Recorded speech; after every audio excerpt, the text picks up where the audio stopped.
When you're learning a language as a beginner, one of the hardest transitions is getting from the basic collection of words and verbs and nouns that you know to getting to a point of formulating full sentences and being able to speak. And I found something that really helps me is to practice my writing a lot.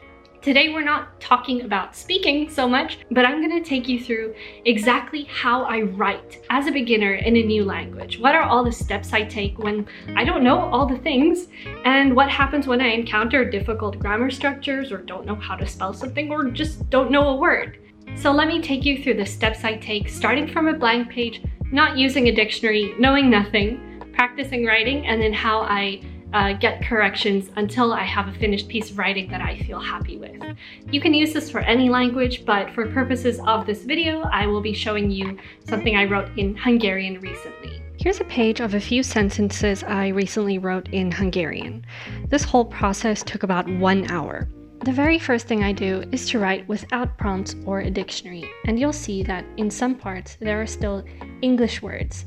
This means that I didn't know or remember, pun intended, the words in Hungarian. Now, the reason I don't look them up now is because I want some kind of a visual record to see which words I missed at a point in time. So I just want to test myself without using a dictionary, without looking up sentences on Google Translate. I want to see how many words and sentences can I produce out of nothing.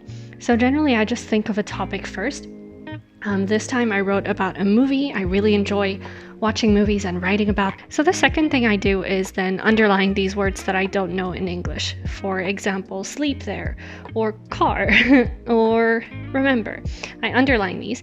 And then the very next thing I do is use a trusted dictionary and look up the words that I didn't know, and then I'll write them in English. So for example, I didn't know awards, and that is díjakat, and I just filled it in pink at the top. It's a little harder to see, but I'll use this kind of yellow color pen to circle words that are very important to know, but that I forgot. For example, the word remember is something I'll use in daily life, but I keep forgetting this word, so I've just circled the word. After that, I use this yellow highlighter to highlight important nouns. And then for cases or grammar structures, I'll use this pink pen to circle them. Now, they might be wrong in my writing. That's exactly why I circle them, so that I can look them up later and check that they are correct. These are connected to nouns in Hungarian, and I want to be sure I'm using them correctly. After that, I take the verbs that are highlighted in yellow and I look them up on Conjugator, which is a really wonderful conjugation website.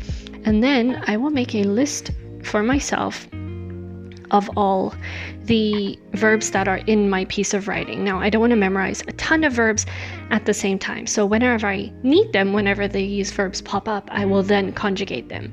Now for Hungarian specifically, you get indefinite and definite conjugations. That is just the worst. It's really tedious and tricky. So I'll be sure to write all of the tenses that I need here. And then for the example here, I'm writing about someone, so it's in third person. So these underlines in orange is for the third person conjugation of the verb.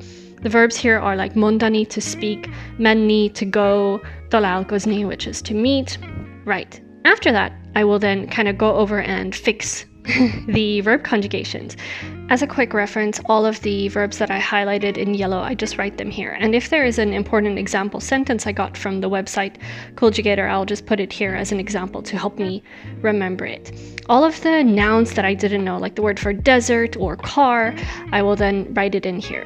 Usually I don't need to write the definition in English again. It's just easy for me. After I've looked it up and I know what I wrote about, I just put them in here and I can immediately tell you what these nouns mean. I then look at the website, I think it's called Hungarian Grammar Reference, and then I will check to see if all of these cases are correct. Then I think it's time to clean up this page after looking at all the conjugations and learning my new words.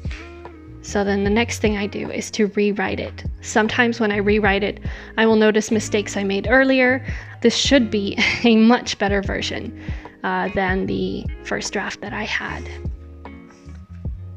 And then the very last thing that I do is I type it up. I usually type it on my phone because it's easier to type the accents in Hungarian. And then I will post it on a website like Journaly or an app like Hi Native or Hello Talk to get corrections from native speakers. So this is still pending. You might notice a few mistakes in here if you are Hungarian, but don't worry, I am still waiting for corrections online, and I will add it to here, edit my writing one more time, and then hopefully I have something that makes absolute sense, which I can then use to practice my speaking with and practice my pronunciation. So that is how I practice my writing in Hungarian.